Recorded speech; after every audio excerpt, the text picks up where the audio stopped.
जय हिंद दोस्तों, अगर आप भी देने वाले हैं 8 मार्च को केमिस्ट्री का पेपर, तो आज मैं आपके सामने एक ऐसी वीडियो लेकर के आ चुका हूं जो कि आपके बोर्ड एग्जाम में 5 नंबर पूरे पक्के कराने वाले हैं।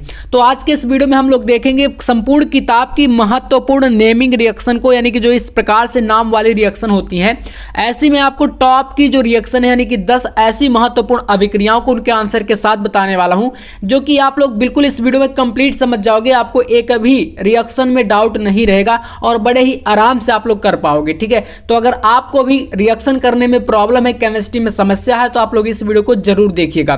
चलिए शुरू करते हैं। यहां पर जितनी भी अभिक्रियाएं हैं सारी क्वेश्चन को आपको तैयार कर लेना है। ठीक है, छोटा सा वीडियो रहेगा, ज्यादा लॉन्ग वीडियो वैसे भी हम लोग बनाते ही नहीं है। ठीक है, इस टाइम पर क्योंकि एग्जाम चल रहा है भाई। चलिए तो शुरू करते हैं। यहां से पहला क्वेश्चन है जो कि आपके इस प्रकार से आएगा, रोजनमुंड अभिक्रिया, या कभी कभी कहता है रोजनमुंड अपचयन करके। तो भाई इस अभिक्रिया में पहले थोड़ा सा थ्योरी को देख लो, फिर इसका रिएक्शन आपके सामने करूंगा कि आपको कैसे करना है बोर्ड एग्जाम की कॉपी पर। जैसे कि रोजनमुंड अभिक्रिया जो कहती है कि इस अभिक्रिया में एसिड क्लोराइड का PdBaSO4, PD या VaSO4, PD मतलब पैलेडियम या बेरियम सल्फेट, ये क्या होता है भैया, उत्प्रेरक होते हैं। उत्प्रेरक आप जानते हो क्या होते हैं? उत्प्रेरक किसी भी अभिक्रिया में भाग नहीं लेते, उसके वेग को घटाते या बढ़ाते हैं। उबलती जाइलीन की उपस्थिति में हाइड्रोजन द्वारा आंशिक अपचयन करने से एल्डिहाइड प्राप्त करना रोजनमुंड अभिक्रिया कहलाता है। जैसे कि आपको पहले इसमें लेना क्या है, तो एसिड क्लोराइड बोला है ना, इसमें एसिड क्लोराइड। तो एसिड क्लोराइड का देखो सूत्र क्या होता है, सूत्र जरूरी है इसमें याद करना। तो इसका सूत्र आपका होता है CH3, यहां से लिखना CH3, इस प्रकार से थ्योरी लिखने के बाद CH3COCl, ये क्या है, एसिड क्लोराइड है।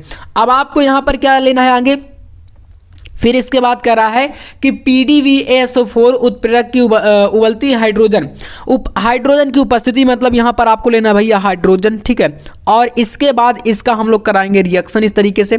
और उत्प्रेरक के रूप में जैसा मैंने बताया कि भैया यहां पर क्या लेना है, PdBaSO4 उत्प्रेरक आपका लिखा हुआ है।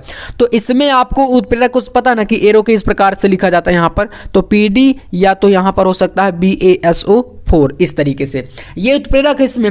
उसके बाद कह रहा है कि एल्डिहाइड बनता है, एल्डिहाइड प्राप्त करना। तो यहां से आपका बनेगा क्या, देखो CH3 है तो यहां पर ये CH3 आएगा। एल्डिहाइड का ग्रुप कौन सा होता है, एल्डिहाइड का ग्रुप होता है CHO।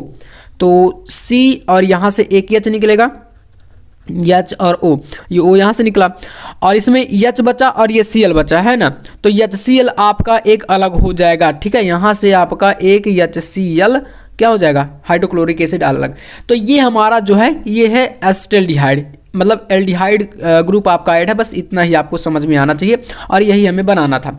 इस प्रकार की अभिक्रिया कहलाती है रोजनमुंड अभिक्रिया। स्क्रीनशॉट कर लो, मोस्ट इंपॉर्टेंट है। ठीक है, चलिए ऐसे ही आपको एग्जाम में करना रहेगा, थ्योरी लिखना, फिर उसके बाद एग्जाम्पल में आपको इस अभिक्रिया को समझा देना है।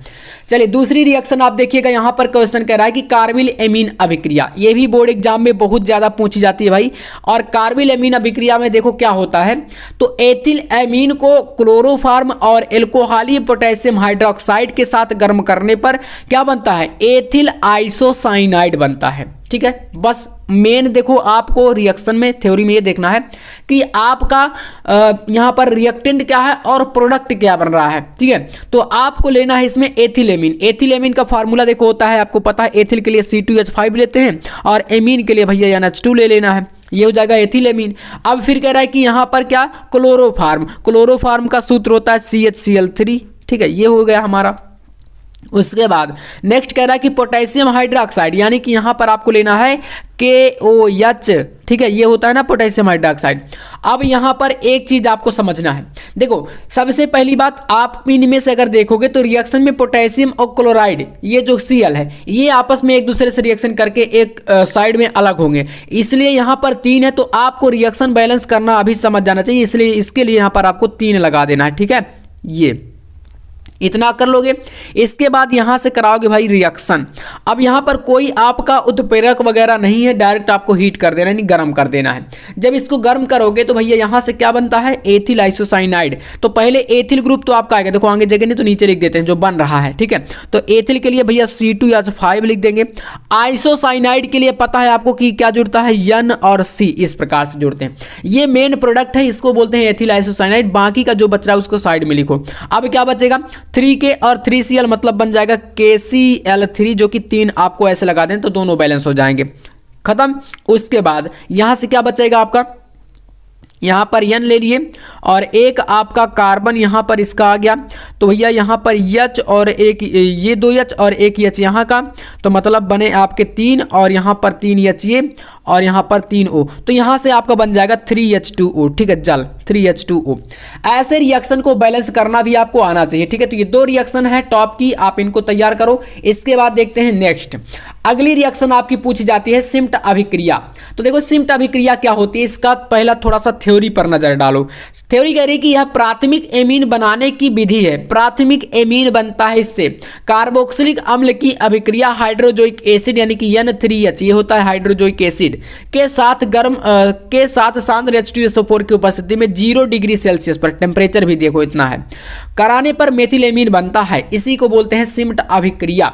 चलो फिर सबसे पहले आपको यहाँ पर क्या लेना है, इसमें आपको लेना है यहाँ पर कार्बोक्सिलिक अम्ल, है ना, कार्बोक्सिलिक अम्ल ये बोला है ना यहाँ पर, तो भैया कार्बोक्सिलिक अम्ल पहले इसमें ले लो आप लोग। तो देखो कार्बोक्सिलिक अम्ल का यहाँ पर सूत्र होता है, क्या हो जाएगा CH3 और यहाँ पर एक ग्रुप आपको ऐड करना है COOH, ये होता है कार्बोक्सिलिक समूह। ठीक है, यहाँ पर आपको लेना हाइड्रोजोइक एसिड जो कि आपको दिया है N3H, है ना, N3H, और इसके बाद डायरेक्ट आपको कर देना है इसका रिएक्शन, और किसकी उपस्थिति में, तो सांद्र H2SO4, है ना, तो यहाँ पर रहेगा क्या आपका कॉन्सेंट्रेट अर्थात सांद्र H2SO4 ये रहेगा।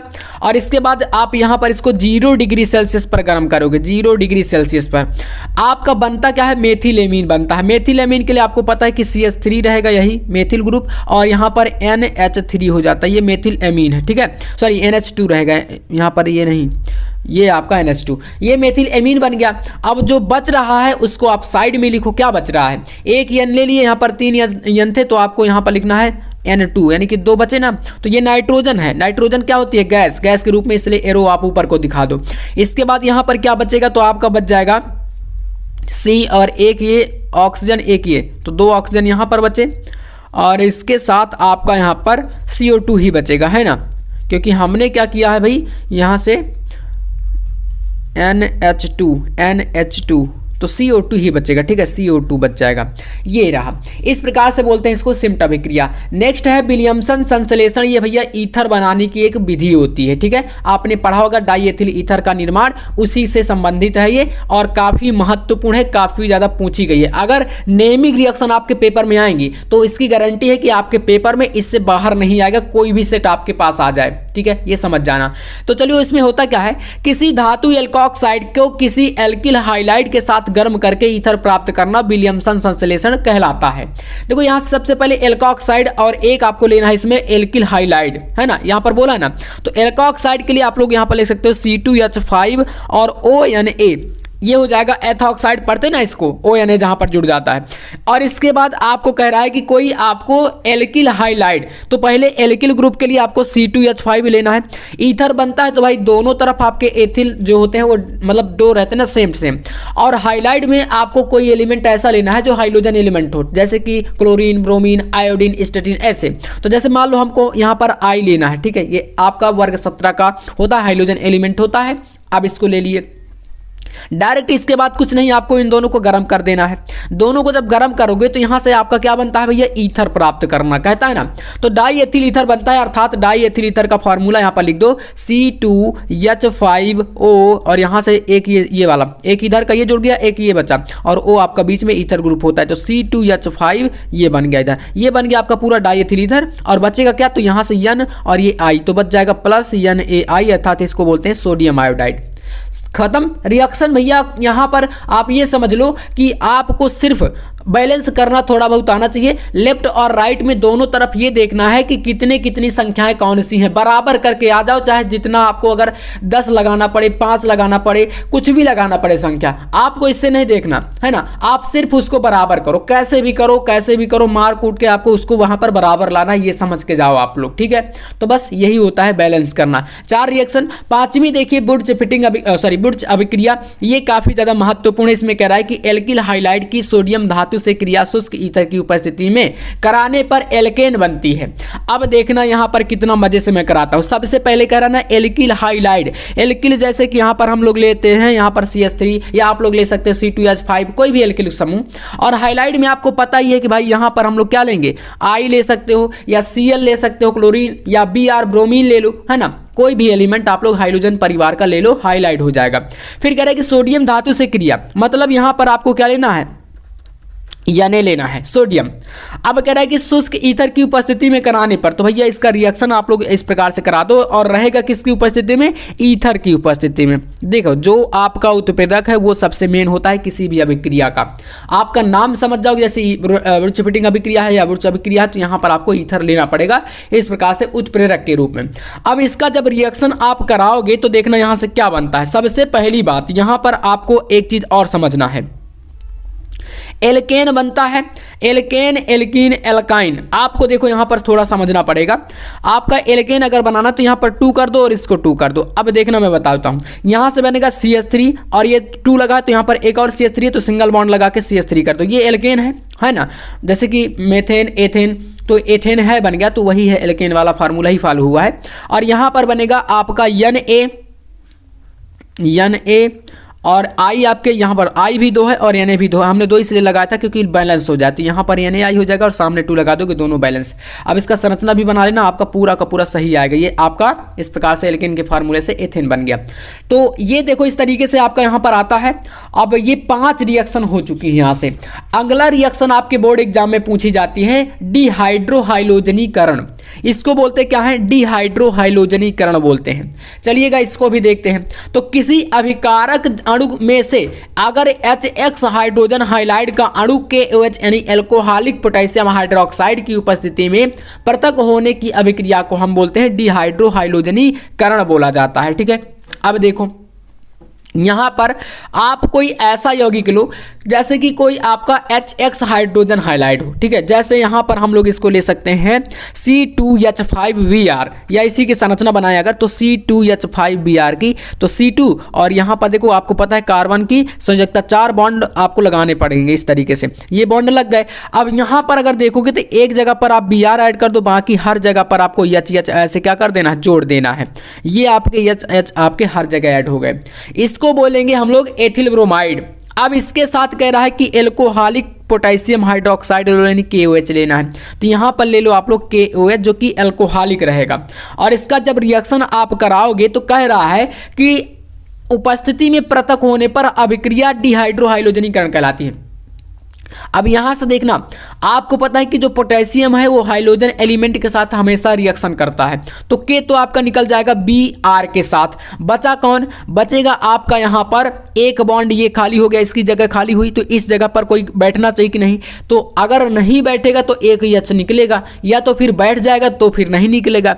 तो देखो इससे क्या होगा, यहां पर आपका एथीन बनता है CH2 और सिंगल डबल बॉन्ड आ जाएगा CH2, है ना, और साथ में आपका ये KBr इसका यहां से ये निकला तो यहां से बन जाएगा KBr और इस प्रकार से साथ में आपका यहां पर H2O भी बनेगा, बिकॉज यहां पर OH है और एक हाइड्रोजन यहां से निकल के इसके साथ शिफ्ट हो गया तो H2O बन गया। और यहां से मैंने बताया था कि अगर ये हाइड्रोजन भी हटा तो यहां पर ये बॉन्ड टूट करके इसकी जगह पर शिफ्ट हो जाएगा तो डबल बॉन्ड आ जाएगा। इस प्रकार से ये होता है डिहाइड्रोहाइलोजनीकरण अभिक्रिया। इतना आपको इसमें समझ लेना है, उम्मीद है समझ गए होंगे आप लोग। बाकी देखो मैं इसलिए रिएक्शन करा रहा हूं ताकि आप लोग थोड़ा बहुत आपके दिमाग में भी चला जाए, ऐसा ना हो कि हवा से उड़ जाए चीजें। वैसे भी टेंशन बहुत ज्यादा है इस टाइम पर एग्जाम का, तो टेंशन नहीं लेना। बाकी मैं आपके साथ हूं, हर चीजें मैं प्रोवाइड कराया हूं। अगर बुक से पूरा पेपर बनेगा तो कभी भी आप लोग धोखा नहीं खाओगे। लेकिन कई बार देखो ऐसा होता है कि भाई जो पेपर बनाते हैं वो कभी आउट ऑफ सिलेबस क्वेश्चन रखते हैं, कुछ क्वेश्चन हार्ड कर देते हैं, कुछ अलग अलग प्रकाशन की बुक से रख देते हैं, तो ऐसे में है लगता है कि भाई पेपर हार्ड आया था, बट ऐसा मतलब केमिस्ट्री में ज़्यादातर चांसेस है कि अच्छा पेपर आएगा, है ना। फिजिक्स की बात अलग थी। सातवां देखो यहाँ पर है राइमर टीमेन अभिक्रिया। तो इसमें कहता है कि जब फिनॉल की क्रिया जलीय KOH की उपस्थिति में क्लोरोफॉर्म से कराई जाती है तो सैलिसिल एल्डिहाइड प्राप्त होता है। इसको हम बोलते हैं राइमर टीमेन अभिक्रिया। मोस्ट इंपॉर्टेंट रिएक्शन है ये, ठीक है। चलिए तो करते हैं भाई इसको। सबसे पहले फिनॉल लेना है आपको। फिनॉल का फार्मूला तो आपको पता ही होगा, है ना, या तो आप संरचना बना लो डायरेक्ट इस प्रकार से। एक बेंजीन बनाओ यहाँ पर ऐसे करके, ये भैया बेंजीन बन गया और इसके बाद यहाँ पर एक आपको OH जोड़ देना जो कि फिनॉल ग्रुप बन जाएगा। ये बेंजीन के साथ हमने OH जोड़ दिया तो हमारा क्या बन गया, फिनॉल बन गया।